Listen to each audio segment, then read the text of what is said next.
প্রিয় শিক্ষার্থীবৃন্দ, আশা রাখি সকলেই তোমরা সুস্থ আছো, সকলেই সুস্থ থাকো সেটি কামনা করি। আজ আমি দশম শ্রেণীর গণিত বিষয়ের উপর পাঠদান করব। আজকের আলোচ্য বিষয় হলো তোমাদের 13 অধ্যায়, যেটাকে আমরা বলি ধারা। ধারার মধ্যে আমাদের দুইটা অংশ আছে, একটা হলো সমান্তর ধারা আর একটা হলো গুণোত্তর ধারা। এই চ্যাপ্টারটা নিয়ে আমরা আগেও একবার আলোচনা করেছি, একবার না কয়েকবার। এখানে আমরা সূত্র লিখেছি গত ক্লাসে। এখানে n-তম পদ equal to a plus n minus 1 into D, এবং n সংখ্যক পদের সমষ্টি equal to n/2 into 2ac plus n minus 1 into D. এই যে দুইটা সূত্র, এই দুইটা সূত্র আমাদের প্রায় প্রতিটা অঙ্কেই কাজে লাগবে। ঠিক আছে শিক্ষার্থীরা, প্রায় প্রতিটা অঙ্কে এই দুইটা সূত্র কাজে লাগবে। সেই জন্য এই দুইটা সূত্র অবশ্যই আমাদের স্মরণে থাকতে হবে। ক্লিয়ার? এখন দেখো, আমি এখানেটা প্রশ্ন লিখেছি 9 প্লাস 7 প্লাস 5 ধারাটির প্রথম n সংখ্যক পদের যোগফল -144 হলে n এর মান নির্ণয় করো। এখানে nটা হলো মূলত আমাদের পদ সংখ্যা, তোমরা জানো। এখানে প্রথম পদ a ইকুয়াল টু 9, সাধারণ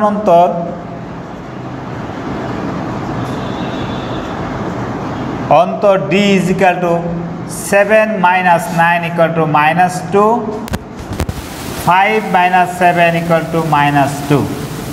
সুতরাং ইহা একটি কি ধারা? সমান্তর ধারা। সমান্তর ধারা। এখন তোমাদের প্রশ্ন আসতে পারে যে স্যার, আপনি সমান্তর ধারা কীভাবে বললেন? সমান্তর ধারা হলো কোনো ধারার যে কোনো পদ এবং তার পূর্ববর্তী পদের পার্থক্য যদি সর্বদা সমান হয়, তখন সেই ধারাটাকে কি বলে? সমান্তর ধারা। সেটা আমরা গত ক্লাসে বলেছিলাম। এখান থেকে যেহেতু এই দুইটা পার্থক্য আমাদের সমান, এখান থেকে আমরা ধরে নিলাম যে এই ধারাটা একটা কি ধারা? সমান্তর ধারা। ক্লিয়ার শিক্ষার্থীরা? এখন বলছে যোগফল দেওয়া আছে। আমরা জানি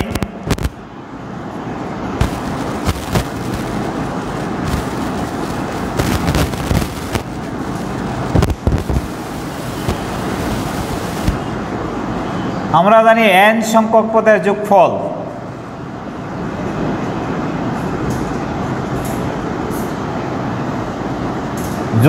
সমান n/2 into 2ac plus n minus 1 into D. ঠিক আছে, এটা কি আমাদের সমষ্টির সূত্র? এখন এইখানেও আমরা বাদ দিয়ে লিখতে পারি, কারণ এইখানে n সংখ্যক পদের যোগফলই দেওয়া আছে। -144 equal to n/2 into 2a plus n minus 1 into D. -144 equal to n/2 into 2, এর মান কত? 9 প্লাস n মাইনাস 1, ডি এর মান কত? -2 বসিয়ে দিলাম। দেখো, -144 ইকুয়াল টু n/2 ইন্টু 9 দুগুণে 18 প্লাস হবে না, এখানে মাইনাস দ্বারা প্লাস গুণ করলে কী হয়ে যাবে? মাইনাস টুয়াইস n, আবার মাইনাসে মাইনাসে +2। -144 equal to n/2 into 20 minus twice n। -144 equal to n/2 into, এখানে যদি আমরা 2 কমন নেই তাহলে হয় 10 মাইনাস n, এই 2 কাটা। -144 ইকুয়াল টু, এই n দ্বারা যদি আমি এই রাশিটাকে গুণ করি, 10n মাইনাস n স্কোয়ার বা n square minus 10n minus 144 equal to 0। কারণ এইটাকে যদি আমরা এই পাশে নিয়ে আসি, অর্থাৎ এই ডান পক্ষ থেকে যদি বাম পক্ষ নিয়ে আসি, তাহলে প্লাস থাকলে মাইনাস হবে, মাইনাস থাকলে প্লাস হবে। আর এই পাশে মাইনাসটা আমরা যদি এই পাশে রেখে দিয়েছি, তাহলে এটা যা আছে তাই থেকে যাবে। এখন এইটা একটা দ্বিঘাত সমীকরণ। কি সমীকরণ? দ্বিঘাত সমীকরণ। এই দ্বিঘাত সমীকরণের ক্ষেত্রে আমাদেরকে মিডল টার্ম করতে হবে। এটা অর্থাৎ ax² plus bx plus c, এই জাতীয় একটা দ্বিঘাত সমীকরণ। এই সমীকরণ ক্ষেত্রে a এবং c, অর্থাৎ x² এর সহগ, এখানে x² এর সহগ কত? 1, আর c কত? -144। এটাকে গুণ করলে আমাদের 144 আসে। এটাকে আমাদের উৎপাদকে বিশ্লেষণ করতে হবে। যদি আমরা এটাকে উৎপাদকে বিশ্লেষণ করি 2 72 2 দিয়ে দিলে 36, 2 দিয়ে দিলে 18। দেখো 2 দুগুণে 4, 4 দুগুণে 8, আর হইলো 18, 18 মাইনাস 8 তাহলে কত থাকে 10। এইখানে এমন একটা সংখ্যা মিলাতে হবে যেন এই রাশিটার সমান হয়। তাহলে বিষয়টা কি দাঁড়াচ্ছে দেখো, তাহলে n square minus 18n plus 8n minus 144 equal to 0। এখান থেকে যদি n কমন নেই n মাইনাস 18 প্লাস 8 যদি কমন নেই তাহলে n মাইনাস 18 ইকুয়াল টু 0, বা n minus 18 into n plus 8 equal to 0 হয় n মাইনাস 18 ইকুয়াল টু 0 অথবা n প্লাস 8 ইকুয়াল টু 0।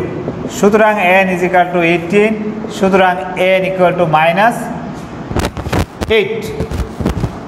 ইহা গ্রহণযোগ্য নয়, ইহা গ্রহণযোগ্য নয়। সুতরাং n ইজ ইকুয়াল টু 80। কেন গ্রহণযোগ্য নয়? এখানে যে মাইনাস 8টা গ্রহণযোগ্য নয় কেন? কারণ পদ সংখ্যা এখানে ধারার কয়টা সংখ্যা দেওয়া আছে, এখানে 1 2 3 4 এভাবে কয়টা সংখ্যা দেওয়া আছে সেটা হলো n। কতটা সংখ্যা, সংখ্যার পরিমাণ, মোট কয়টা আছে, ঠিক আছে? এই সংখ্যার পরিমাণটা কখনো ঋণাত্মক মান হতে পারে না। সেই জন্য আমাদের অ্যান্সার হবে এইটুকু। ক্লিয়ার শিক্ষার্থীরা?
শিক্ষার্থীরা, আমি এখানে তোমাদের আরেকটা অঙ্ক লিখেছি। দেখো, কোনো ধারার প্রথম n সংখ্যক পদের সমষ্টি n ইন্টু n প্লাস 1 হলে ধারাটি নির্ণয় করে 10টি পদের সমষ্টি নির্ণয় করো।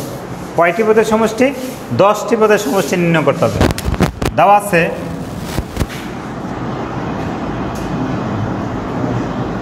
n সংখ্যক পদের সমষ্টি, n সংখ্যক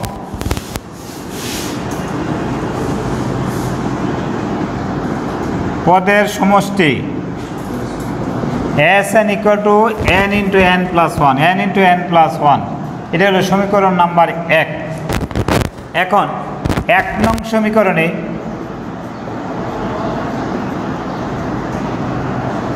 n ইকুয়াল টু 1 2 3 4 ইত্যাদি বসিয়ে পাই।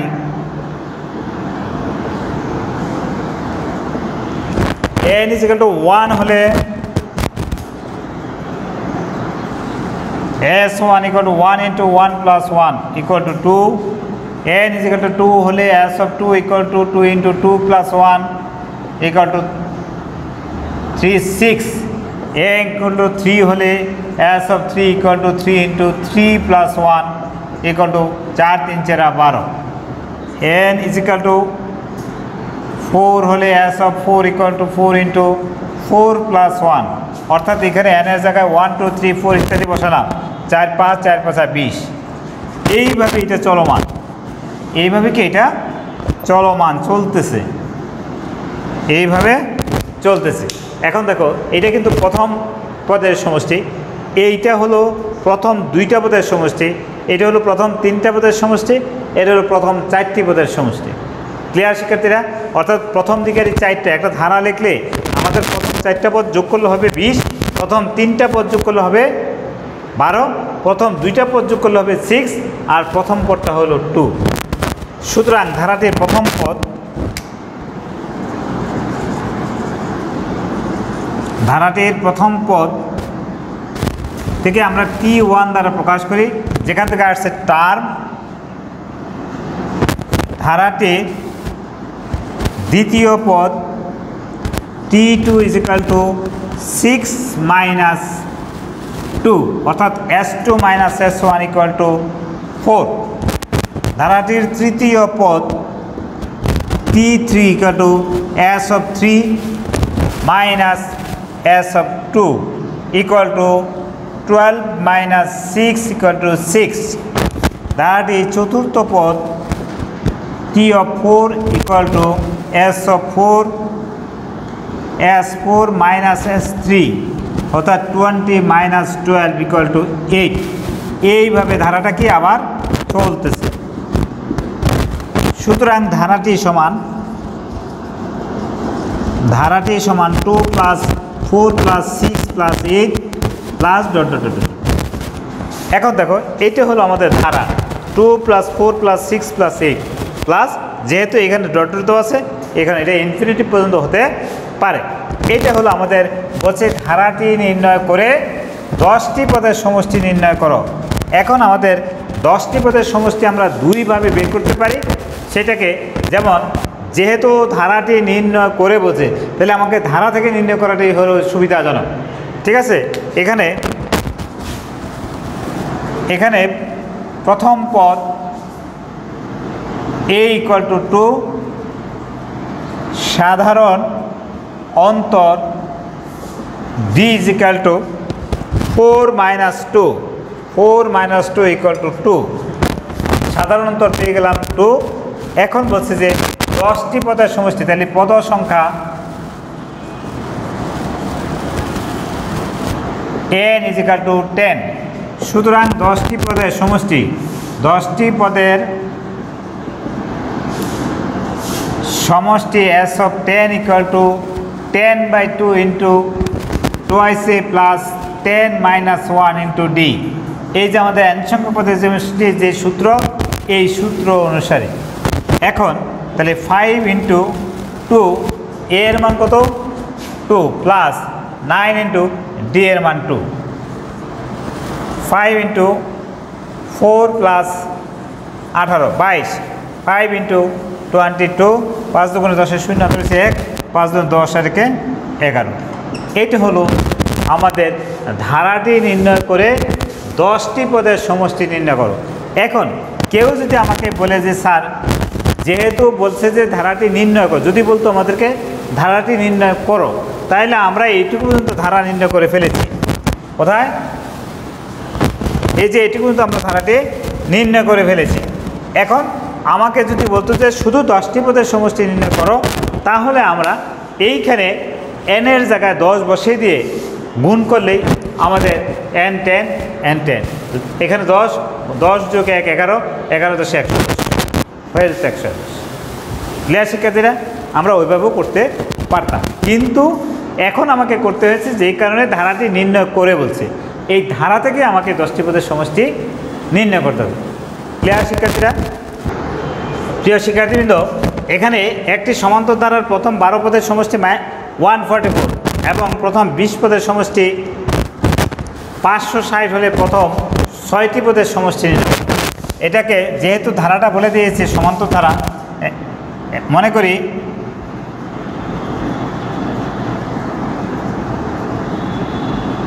সমান্তর ধারার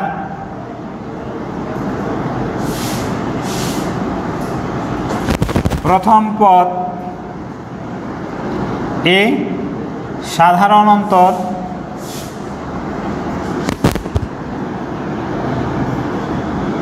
ডি এবং পদ সংখ্যা এন। সুতরাং এখানে সমষ্টি, সুতরাং এন সংখ্যক পদের সমষ্টি, এন সংখ্যক পদের সমষ্টি S N equal to N by 2 into 2ac plus N minus 1 into D. এখানে হচ্ছে 12 পদের সমষ্টি, সুতরাং 12টি পদের সমষ্টি S of 12 divide by 12 divided by 2 into 2a plus 12 minus 1 into D, 6 into 2ac plus 11d। প্রশ্ন মতে 6 into 2ac plus 11d equal to 144, 2ac plus 11d equal to 144 ভাগ 6, 4 দিয়ে 6 দিয়ে কাটে 6 দুগুণে 12 রইল 2, 4 6 24। সুতরাং 2ac plus 11d equal two 24, সমীকরণ নাম্বার 1। সমীকরণ নাম্বার 1। আবার এখানে বলছে 20টি পদের সমষ্টি 526, 560। তাহলে আবার 20 পদের সমষ্টি বা 20টি পদের সমষ্টি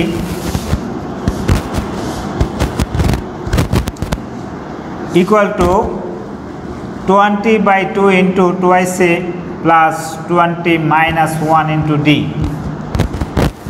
এখন 20 পদের সমষ্টি কত দেওয়া ছিল? 560। একবারে বসে দিই 560 equal to 10 into 2ac plus 19d।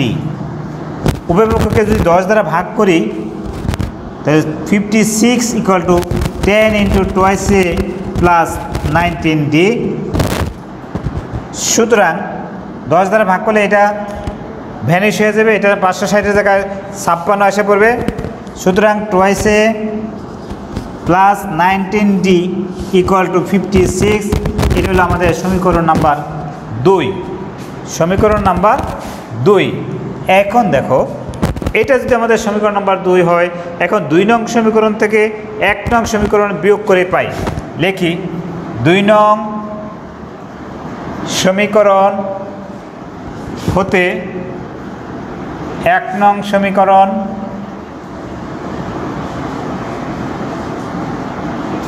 বিয়োগ করে পাই। তাহলে 2 নম্বর সমীকরণটা ছিল আমাদের এটা 2ac plus 19d plus 15 equal to 56, 2ac plus 19d equal to 56। আরেকটা ছিল আমাদের এইটা 2ac plus 11d equal two 24। এখন আমরা এই দুইটা সমীকরণকে যদি বিয়োগ করি, এটা মাইনাস, এটা মাইনাস, এটা মাইনাস, তাহলে আমাদের এটা কাটা যায়।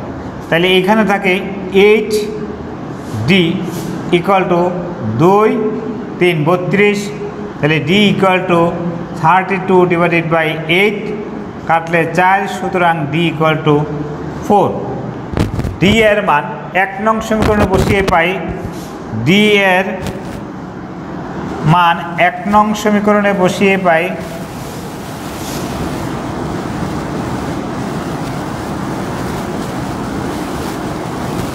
যদি বসিয়ে দেয় তাহলে 2a plus 11 into 4 equal to 24, 2ac equal to 24 minus 4 11 44। তাহলে 2ac ইজ ইকুয়াল টু থাকতেছে 20 মাইনাসের, সুতরাং a ইকুয়াল টু -10। এর মান পেয়ে গেছি। এখন আমাকে বলছে 6টি পদের সমষ্টি, সুতরাং 6টি পদের সমষ্টি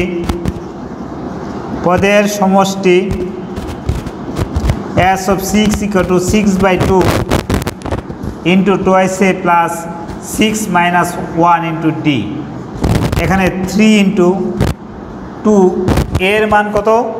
-10 into -10 plus 5 ইন্টু 4, ডি এর মান হলো 4 equal to 3 into -20 plus 20 equal to 3 into 0 equal to 0। এইটি হলো আমাদের অ্যান্সার। শিক্ষার্থীরা, এই অঙ্কটা বিভিন্ন সময় বিভিন্ন বোর্ডে এসেছে, বোর্ড পরীক্ষাগুলোতে, সেই জন্য তোমাদেরকে এই অঙ্কটা করে দেওয়া হলো। হয়তো বা অনেক সময় দেখবা এখানে সংখ্যার পরিবর্তন হয়েছে, 12 পদের জায়গা 15 পদ দিয়েছি, 20 পদের জায়গা 23 পদ দিয়েছি। ঠিক আছে শিক্ষার্থীরা, আমাদের এই অঙ্কটা এইভাবেই করতে হবে। কি বোঝা গেছে অঙ্কটা? এখন এইটা হলো আমাদের একটা মডেল স্বরূপ। এই অঙ্কগুলো পরীক্ষায় আসবে এমনটা কিন্তু নয়, অর্থাৎ এরকম নিয়মের অঙ্ক যা আছে আমাদের এই সবগুলো অঙ্ক করতে হবে এবং বাসায় বসে বসে বারবার প্র্যাকটিস করতে হবে। তোমরা জানো এখন যেই দুঃসময় চলতেছে, এই সময় বিশেষ কারণে আমরা তোমাদেরকে স্কুলে আনতে পারতেছি না এবং স্কুলে এনে যে পাঠদান করা সেটাকে সম্ভব হচ্ছে না। তাই তোমরা বাসায় থাকবে, বাসায় বসে বসে এইগুলো যে অঙ্কগুলো স্কুলে করানো হচ্ছে অনলাইন ক্লাসে এবং জুম ক্লাসে, সেই অঙ্কগুলো আবার বারবার একটু প্র্যাকটিস করবে। তাহলে আশা রাখি তোমরা এই দুঃসময়ের যেই ক্ষতি, এই ক্ষতিটা পুষিয়ে নিতে পারবে এবং তোমরা সবাই বাসায় থেকে বাবা মাকে সহযোগিতা করবে। এই বলে আজকে এখানে শেষ করলাম।